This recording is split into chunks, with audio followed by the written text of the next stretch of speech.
I think I'm live. All right. Hi, I'm Trish. I'm in CPSC 240, Ethics in Computer Age, and I'm going to do my presentation now. I wanted to show you my background for a minute. What if I was applying for a job and an AI was going to be looking at my background? We'll talk about that and what it means in a minute, but I like to use PowerPoint for my presentations because it helps me organize my thoughts. So here we go.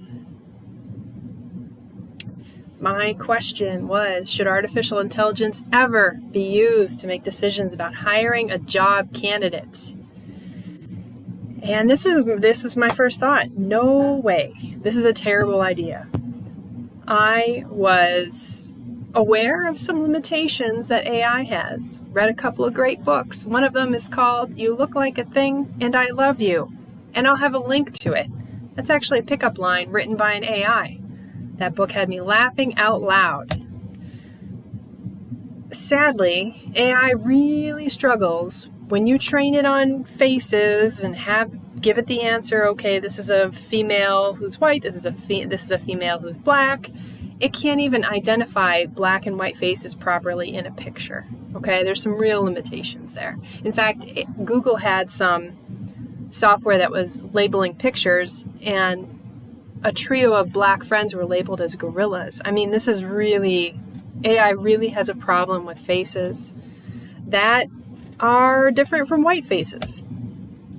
And AI is really good at learning bias. It can learn that really you should be a white person whose name is Jared and place across applying for a job. Sounds like a joke, but it turns out it's not. But first, let's get into what is artificial intelligence. A more formal name or accurate name would be machine learning, but artificial intelligence sounds better. Artificial intelligence is a name that reaches into the mists of starting the whole field of using computers to think. And long ago, there was the hope that we could teach computers to think. We are a little more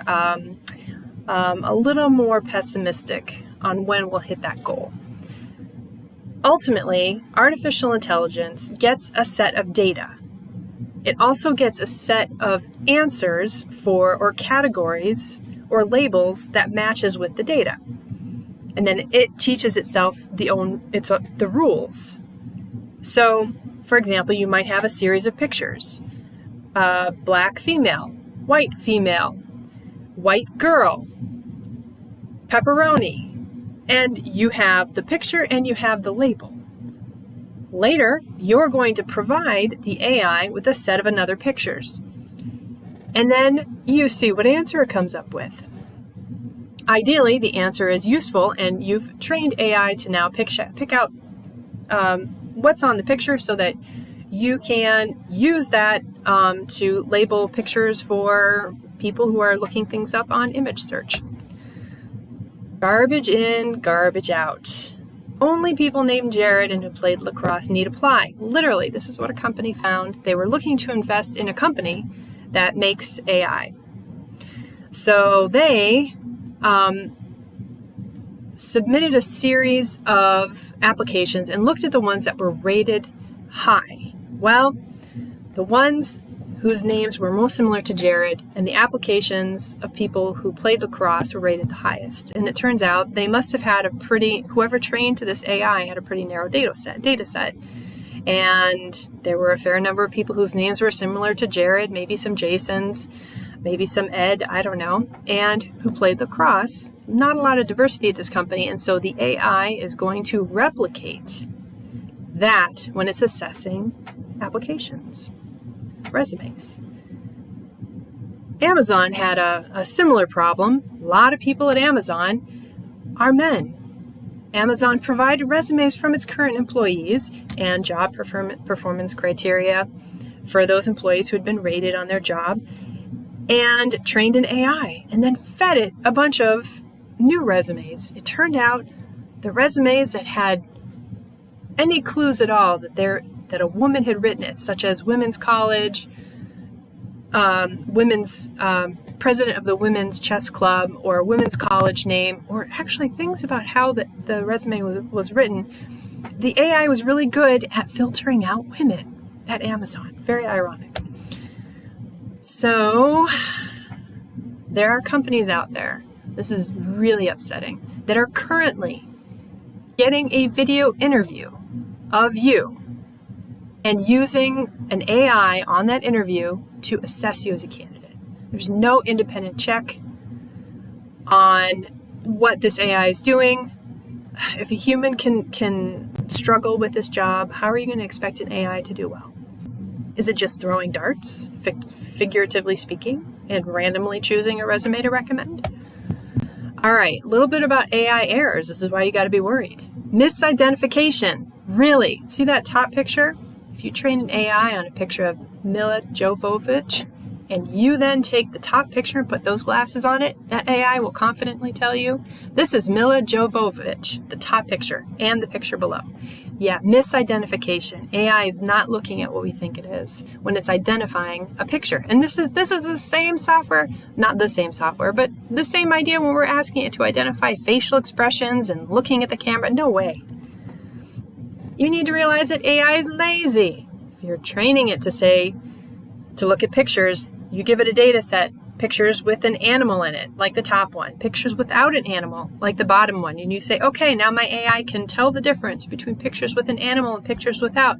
Actually, what you trained it to do, if you probe it, you'll see it through, you trained it to find out of focus backgrounds like this one. So a graduate student actually found that after he trained his AI and then probed the errors, the pictures that were mislabeled. All the pictures that had a background like this were labeled as having an animal in it. AI is lazy. It's going to go for big features. It may not, think back to the picture you saw of me in my very crowded looking basement. I mean, I wouldn't really do a job interview there, but if my background looks quite different from the training videos, I'm going to be out. All right. But we need AI. So I actually changed my position about whether or not we should use AI. AI can find the board of directors that you need if you're running a company. Keep this in mind if you become a CEO. It turns out that you can take resumes from people who are applying to be on a board of directors, and then you can actually accurately predict how well they will do as a director. There's ways to measure that. The key is you have to have resumes of these applicants to become on the board of director, and you need to have existing board of directors measurements of how well they did. That's how you have to train the AI. And AI really can look in a way that is blind to gender and color at people's resumes, and it really can learn to predict based on other factors whether or not you have a good candidate who's applying. So we need to use this. All right, that's it. Thanks for listening, and good luck and happy holidays. And streaming. So, yes, and then let me tell YouTube we're going to end the stream. Goodbye.